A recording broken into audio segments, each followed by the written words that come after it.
Good morning, class 9A. I am Miss Seshu.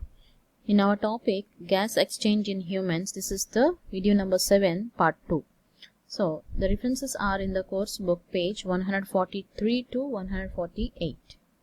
So, now we are talking about the respiration, the process of respiration and the organs of respiration that are nothing but lungs.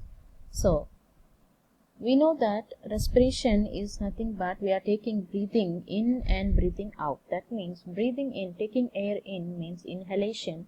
That is draw air into the lungs. Okay, that means when we draw air into the lungs, that is the inhalation process. That time enlarges the chest cavity. Okay, so the pressure decreases. And when we exhalation, that means giving out air. Exhalation means giving out the air, that means leaving the carbon dioxide. That is expel air from lungs, that means shrink chest cavity. Here you can see the two pictures. When the mechanism of the breathing is going on, these are the organs making movements. That means breathing movement we say. That means to make air move in and out. That means when we are inhaling and exhaling, the lungs, you must keep changing the volume of your thorax. Okay, this is the thorax region. These are moving and keeping change in their volume. First you make it large so that air is sucked in. Then you make it smaller again so that air is squeezed out. This is called breathing. Okay. Here we can take an example of balloon. Just we take a balloon and blow the air into the balloon. When we blow air into the balloon, it will be becoming more in its volume. That means it becoming more, that means bigger. And when we remove the air, it will become less in size than when we fill the air in it. When we fill the air in the balloon, same like this, the thoracic region will be increasing its pressure and its cavity. The chest cavity will be making enlarged when the inhalation. And when the exhalation is going on, the chest cavity will be shrinking. Here you can see the chest cavity is a shrink towards. That means you can see the less size, that here you can see the smaller size and here you can see the bigger size. This is all happening because the diaphragm contracts in the inhalation process. When we take air in, that means when we breathe in, the diaphragm contracts downwards by making the volume increases. That means the pressure decreases. Okay. So, when the diaphragm contracts in the process of inhalation, that time the rib muscles also contract and the chest volume will be increases. That time the pressure will be decreasing. Air rushes into the lungs. Okay. And when the exhalation process, that is the passive process, we say, that time the diaphragm relaxes.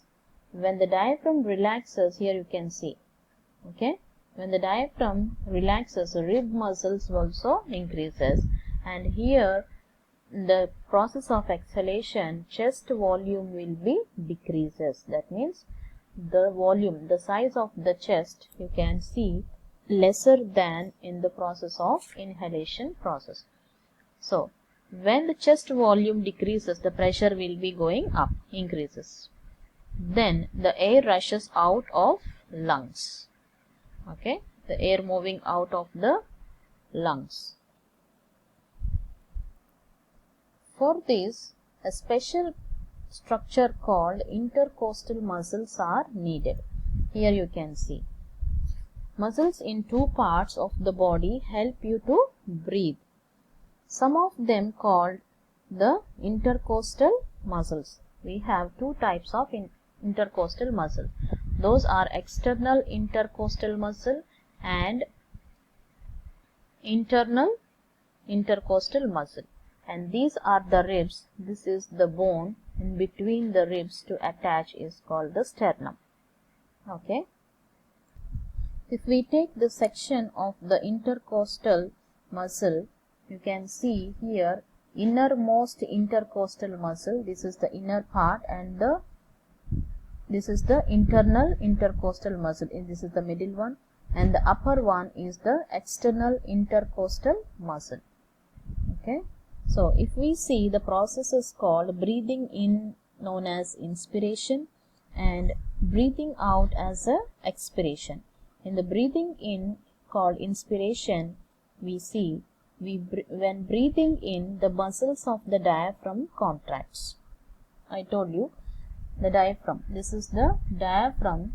When the inspiration is taking place, the diaphragm will be contracts. The diaphragm is nothing but it is a sheet-like structure, large sheet of muscle and elastic tissue which stretches across your body underneath the lungs and heart. Okay, this is a sheet-like structure, large sheet-like structure which is present underneath the heart and lungs. Okay, so this will be contracting in the process of inspiration and relaxing in the process of expiration. And here one thing we need to observe, put your hand on your chest part and observe it. When you are breathing, your chest part is coming up and inwards and outwards. Yes, so that is because of the breathing in the breathing process called inspiration. This pulls the diaphragm downwards, which increases the volume in the thorax.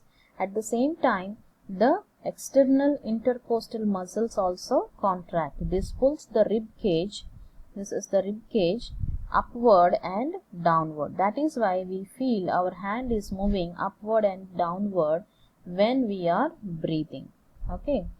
This also increases the volume of thorax. Here you can see the volume of the thorax is increased in the inspiration when compared to the expiration. As the volume of the thorax increases, the pressure inside it falls below atmospheric pressure. Okay. Here you can see the chest wall and the lungs expand. Expansion of the ribs moves sternum upward and downward. This is the process because of moving the chest wall and the lungs expand. Okay. So when the region of the thoracic part, the volume of the thorax increases, that means extra space has been made in it. So that means something has to come and fill in it. That means therefore air rushes into the trachea and bronchi into the lungs. And the other process, breathing out, is we are saying it as a expiration. When breathing out, the muscles of the diaphragm will be relaxes. The diaphragm springs back up into its domed shape because it is made of elastic tissue.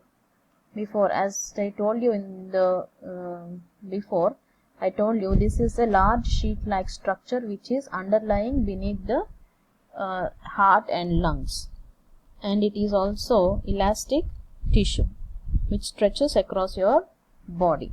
Okay, so this will be relaxing when the process of expiration.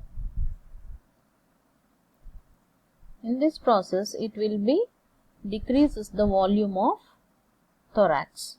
The external intercostal muscle also relaxes. The rib cage drops down again into its normal position. Okay, when compared to the inspiration, this is increasing in the volume of the thorax. At that time, the rib cage will be also increasing. Okay, its volume. And then in the expiration, the rib cage drops down again into its normal position. This also decreases the volume of thorax. Okay. So when we see the chest cavity, and lungs also contracts in the process of expiration. Ribs and sternum depress. Sometimes the rib cage drops down even further because of some, for example, when we are coughing, we breathe out forcefully. That means that time the intercostal muscles contract strongly. So the muscles of the abdomen wall also contract, helping to squeeze extra air out of the thorax. So by this we have completed what is breathing, respiration and gas exchange in alveoli. Okay, so now take down the notes and copy this one, mechanics of breathing. Write this all things in the notebook as it is. Okay, that's all for today. Have a nice day. Thank you.